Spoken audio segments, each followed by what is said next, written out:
मौलवी साहब का इंटरव्यू। एक सच्चाई। एक इलाके की एक मस्जिद में इमाम की ज़रूरत थी।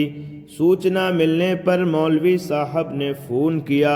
उन्हें बताया गया फ़लाँ तारीख को फ़लाँ जगह पहुंच जाइए, मस्जिद कमेटी आपका इंटरव्यू लेगी। मौलवी साहब मुकर्रर तारीख को वहां पहुंच गए। देखा कमेटी के सारे सदस्य पहले से मौजूद थे। मौलवी साहब ने अदब से सलाम किया, अस्सलामु अलैकुम वरहमतुल्लाहि वबरकातुहू।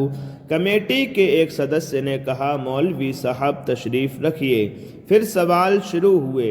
कमेटी के मेंबरान ने कहा, आप मुफ्ती हैं, आलिम हैं या हाफिज़ हैं? मौलवी साहब ने कहा, जी मैं आलिम हूँ। कमेटी के सदस्य बोले, अच्छा, कुरान पाक की कुछ आयतें सुना दीजिए। कुरान पाक की कुछ सूरतें आयतें पढ़कर हमें सुना दीजिए। मौलवी साहब ने कुरान पाक की चंद आयतों की तिलावत की। कमेटी सदस्य, शायद आप कारी नहीं हैं। मौलवी साहब ने कहा, जी मैं कारी भी हूँ। कमेटी सदस्य बोले, अच्छा, तकरीर कैसी करते हैं आप?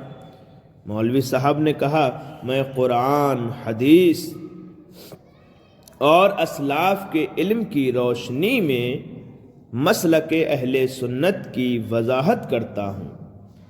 मैं कुरान और हदीस और असलाफ के इल्म की रोशनी में अहले सुन्नत, मसलक अहले सुन्नत की वजाहत करता हूँ, उसके मुताबिक तकरीर करता हूँ।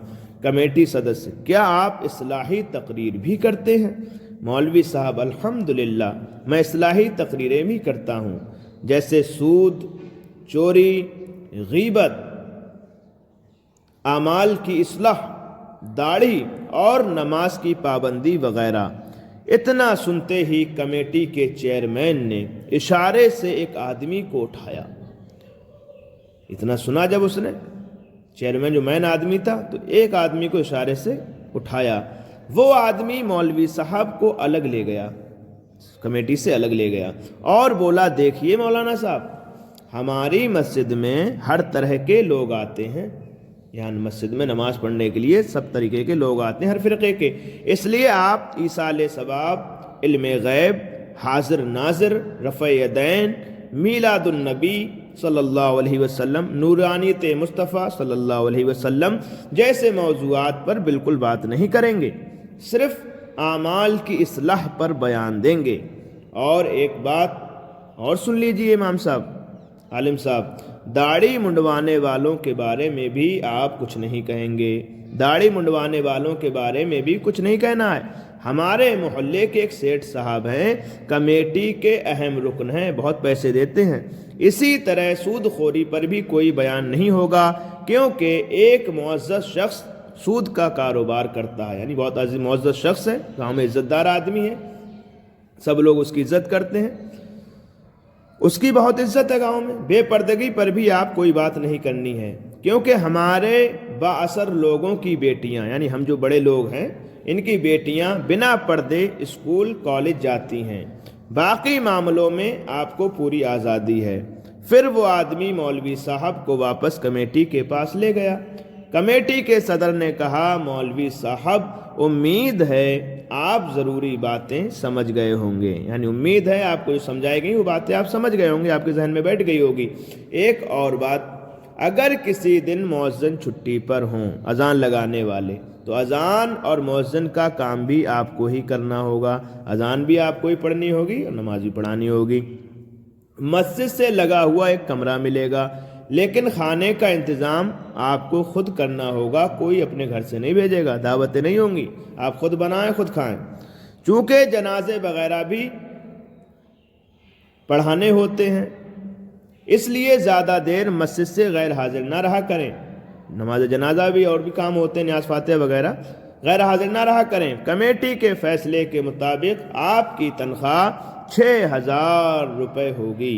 तो बताइए, क्या आप इस पर मुतमईन हैं और इमामत के लिए तैयार हैं? सोचने पर मजबूर कर देने वाला सन्नाटा। मौलवी साहब का फैसला, दिल की आवाज़, ज़मीर की आवाज़। कमेटी के सवाल पर मौलवी साहब کچھ لمحوں کے لیے خاموش ہو گئے۔ مسجد کے سناٹے میں صرف دل کی دھڑکن سنائی دے رہی تھی۔ ان کی آنکھوں کے سامنے اپنا استاد، قرآن کی آیتیں، حدیث کی باتیں اور ممبر و محراب سب گھوم گئے۔ مولوی صاحب نے آہستہ سے سر اٹھایا اور کہا، جناب والا مسجد کی کمیٹی، میں روزی کا بھوکا ہوں لیکن دین کا سوداگر نہیں۔ مجھے ضرورت ہے روزی کی مگر دین کا سوداگر نہیں ہوں۔ میں مسجد میں نماز پڑھانے آیا ہوں، اللہ کے احکام چھپانے نہیں۔ اگر مسجد میں سود ہوتا ہے، گاؤں کے لوگ سود لیتے ہیں، شہر کے لوگ سود لیتے ہیں، تو میں اسے سود کہوں گا۔ اگر داڑھی سنت ہے تو میں اسے سنت کہوں گا۔ اگر پردہ حکم ہے تو میں اسے حکم کہوں گا۔ اور اگر نبی پاک صلی اللہ علیہ وسلم کی شان بیان کرنا ایمان ہے تو میں اسے چھوڑ نہیں سکتا۔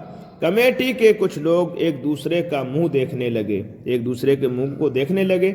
ایک سدسیہ نے کہا، مولانا صاحب زمانہ بدل گیا ہے، تھوڑا ایڈجسٹ کرنا پڑتا ہے، یعنی زمانہ تبدیل ہو رہا ہے، تھوڑا برداشت کرنا پڑے گا، ایڈجسٹ کرنا پڑتا ہے۔ مولوی صاحب نے سکون سے جواب دیا، زمانہ بدلے تو بدلے، دین نہیں بدلتا۔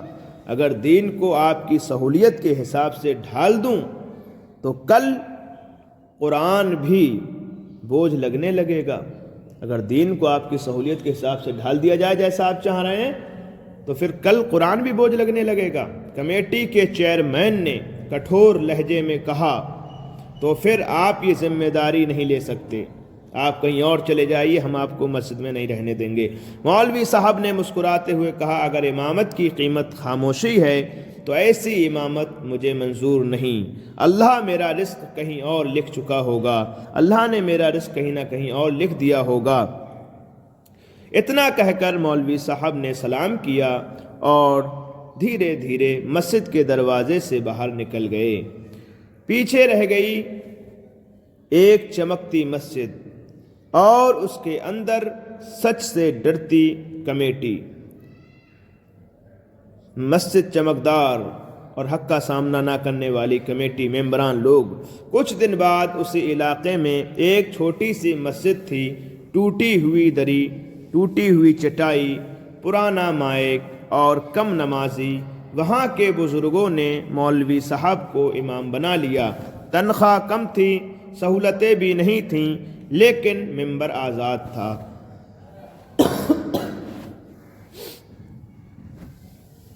ممبر آزاد تھا۔ مولوی صاحب نے سچ کہنا شروع کیا، نرمی سے، حکمت سے اور دعا کے ساتھ۔ دھیرے دھیرے نمازی بڑھنے لگے، داڑیاں لوٹ آئیں، سود سے لوگوں نے توبہ کی، سود سے توبہ ہوئی اور پردہ پھر سے زندہ ہونے لگا۔ وہیں پہلی مسجد میں امام تبدیل ہوتے رہے، امام بدلتے رہے، ایک آیا، دوسرا آیا، تیسرا آیا، اسی طریقے سے، لیکن حالات نہیں بدلے۔ کیونکہ جہاں سچ کو روک دیا جائے، جہاں سچ کہنے سے زبان پر پابندی لگائی جائے، وہاں برکت رک جاتی ہے۔ آخری بات، مولوی صاحب ہار کر نہیں گئے تھے، وہ ایمان بچا کر گئے تھے، ایمان بچا کر گئے تھے۔ اللہ تبارک و تعالی ہمیں بھی، آپ کو بھی اور تمام لوگوں کو اچھے کام کرنے کی توفیق عطا فرمائے، حق پر قائم رہنے کی توفیق عطا فرمائے، آمین یا رب العالمین۔